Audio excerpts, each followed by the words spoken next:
Hi, welcome to another episode of Ask Ralph the Evaluator. And I'm Ralph the Evaluator. Another great question coming from our book club. We're getting so many good questions from our book club participants, and I want to thank you all for sending those questions my way. Today's question has to do with how can we as evaluators, or do we even have a role in facilitating developing sort of a systems culture among those who are, delivering this complex intervention. So I'll start by saying, first of all, we want to be sure that this complex intervention has met the system test. In other words, it was initially actually designed to work, the component parts were designed to work together interdependently, right? So that's kind of a key piece. Assuming that the intervention was designed that way, we come across all the time where we are starting to evaluate that, and we realize that the component parts do not see themselves that way. They see themselves still working independently. And part of the evaluation would eventually show that, look, if we do the evaluation correctly, that even though you were designed this way, they're not operating that way. And so a lot of your recommendations would be around trying to improve how these different components actually work together. So that's kind of one level. But the other level has to do with how, in my experience, what is an unanticipated outcome is that we actually can have a role, even though it's not our responsibility, I don't think, but we can have a role in helping facilitate, build that culture, again, assuming that that was the intent in the design. That culture being a systems thinking culture and this idea of working together. And what I've learned is through the process, our evaluation process that I suggest in systems evaluation theory, is that evaluation process, the process by which we are building our evaluation plan, can actually help facilitate building that system culture so they don't see themselves just as a bunch of stuff. And so specifically, what I do is I work with individual components to first document their standard operating procedures, their workflows, whatever you want to call it. So exactly how does each individual component do what it is it's supposed to do? So I work with individual components to do that.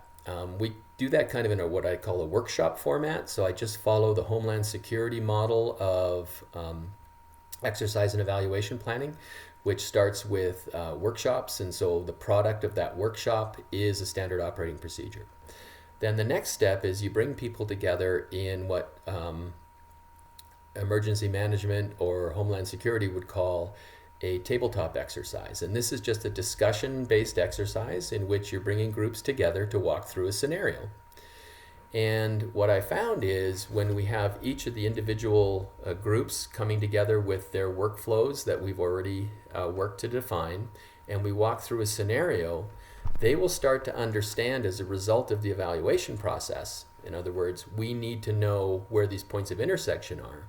They will listen to each other as they go through this scenario and understand that, oh my goodness, like I didn't realize that this how my workflow is creating problems for someone else's workflow. Or if I make a change to this, I need to be more aware of how that change influences somebody else's workflow.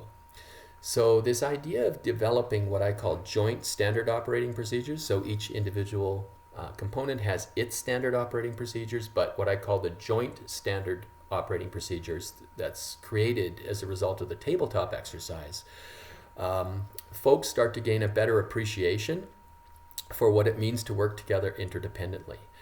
And that is just a byproduct of our evaluation process. So if I do a good job facilitating the development of joint standard operating procedures, the folks involved will have a better appreciation of what it actually means to work together interdependently. And that fosters that culture of that systems culture that they're striving for.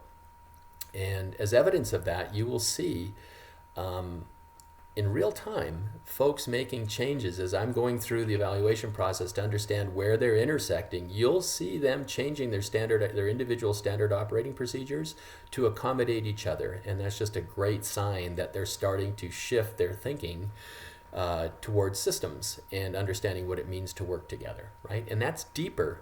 That thinking is deeper than just collaboration, right? Like collaboration, when you throw that word around all the time, and I just saw this thing in Australia on this great collaborative effort, and I'm like, yeah, great, big deal.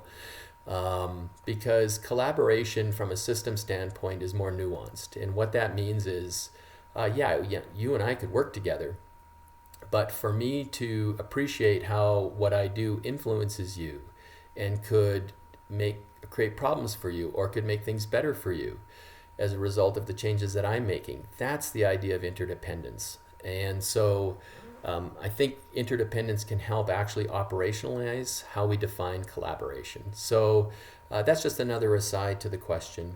But I hope that was helpful in answering this idea of how we can facilitate, we being evaluators, can facilitate a systems culture that in a system that maybe is just starting out, maybe it's just started to develop, or in a system that is designed to be able to work together but hasn't quite figured out how to do that yet. As I said, our evaluation processes of trying to define and force the definition of standard operating procedures and joint standard operating procedures and bringing people together to do that, again, for our purposes, because those standard operating procedures form what I would call the standard of acceptability, or the standard against which we evaluate, right? We need to know how people are doing what they're doing, and that then is what we actually test whether it's being implemented that way. But yeah, we can definitely have a role.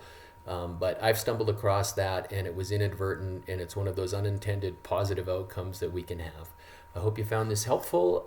Again, if you want to join a book club, justevaluation.com, RSVP there.